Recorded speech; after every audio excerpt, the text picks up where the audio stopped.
Hello, brothers and sisters. So, pagpatuloy natin yung ating pagbabasa sa pitong tatak na vision ni Juan, sa kay Jesus Christ. At ito yung pitong tatak na nakalulu na sulat sa nakaluklok na sa kanang kamay ng ating Panginoon, ng ating manunubos.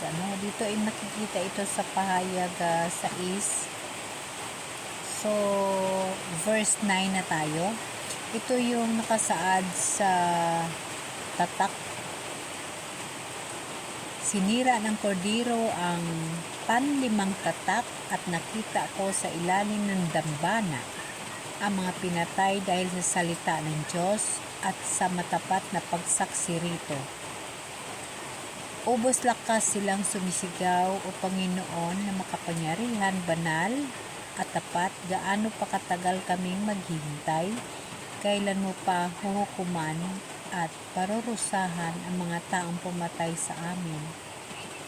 Binigyan ng puting kasuotan ang bawat isa sa kanila at sinabi sa kanila na magpahinga ng kaunting panahon pa hanggang sa mabuo ang bilang ng kanilang mga kapatid at kasamahan sa paglilingkod kay Kristo na papatayin ding tulad nila. So guys, dito nakasaad sa tatak sa panglima sa vision ni Juan, nakasaad dito na yung mga tao na mayroong parampalataya na namatay na at sila ay mayroong pagtitiwala at tuo sa mahal na Diyos ng buong puso, sila ay dinampitan rin ng puti. So, sila ay namatay na at dinampitan sila ng puti. At ito siya ay vision ni Juan na naka-reflect din sa vision ko sa mga previous ko na video at sa katotohanan at sa realidad na experience ko sa tinatawag na vision. Dito napatunayan ko nga ang mga minatay ay pinapadamitan ng puti at nag-aantay hanggang sa pagbalik ng mahal na Diyos sa paghukom sa kanila. So, nakamention ako ng vision kasi guys, nung ako'y nagkaroon ng vision at na ako'y sumasama sa isang ibon na puti, ako'y nakakita ng lahat na puti sa buong paligid at maraming ibon na lumilipad at mayroong mga pintuan. At nang ako'y lumingon sa kanan, nakaroon ako ng pangitain na tatlong babae, na isa nakahiga at ang dalawa ay nakaupo sa gilid nila, na ang ibon ay lumilipad sa taas at puro puti. So yung tatlong babae sa makatuwid ay pumanaw na. So napatunayan ko dito sa prosipian na ito na pag ang mga namatay at kung baga may pagtuo sa mahal na Diyos ay nag-aantay ng paghukom ng ating na mahal na Diyos at dinadamitan sila ng puti. At nakasaad din dito sa propesya na ito na kaunting panahon pa hanggang sa mabuo ang bilang ng kanilang mga kapatid at kasamahan sa paglilingkod kay Kristo na papatayin din na tulad nila. So ito guys, nangahulugan na binibigyan pa tayo ng pag-asa ng mahal na Diyos na madagdagan pa yung mga tao na lubos na ng palataya at lubos ay nagbabago sa mga kasalanan, madagdagan pa ang mga tao at binibigyan pa ng kahigayunan na magbago. At base din ang propesya na ito ng madagdagan pa ang inyong mga kapatid samahan sa paglilingkod kay Kristo. Madagdagan pa yung mga tao na naglilingkod, yung mga tao na nag-isa sa kay Kristo. Si Jesus ang ulo at siya ang katawan. Yung naglilingkod, yung buo ang paniniwala, buo ang pagtitiwala at buong buo ang kanyang pagtiwala ng buong buhay niya sa kay Kristo. Isa sa mga tao na nanampalataya ng buo at nagbibigay ng aral tungkol sa Panginoon.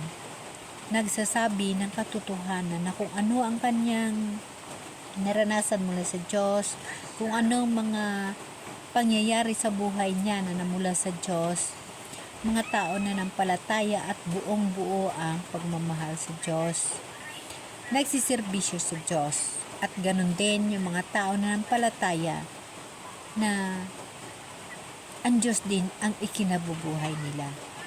So nakabase ito sa katotohanan na nag-aantay pa yung ating Panginoon, kunting panahon pang binibigay sa atin upang magbago. So dapat natin alalahanin ang mga pagkakataon na inaantay tayo ng mahal na Diyos upang magbago sa ating mga kasalanan. Nakabase ito sa dalawang pag-aantay na ang tao na buong buo, halimbawa yung tao na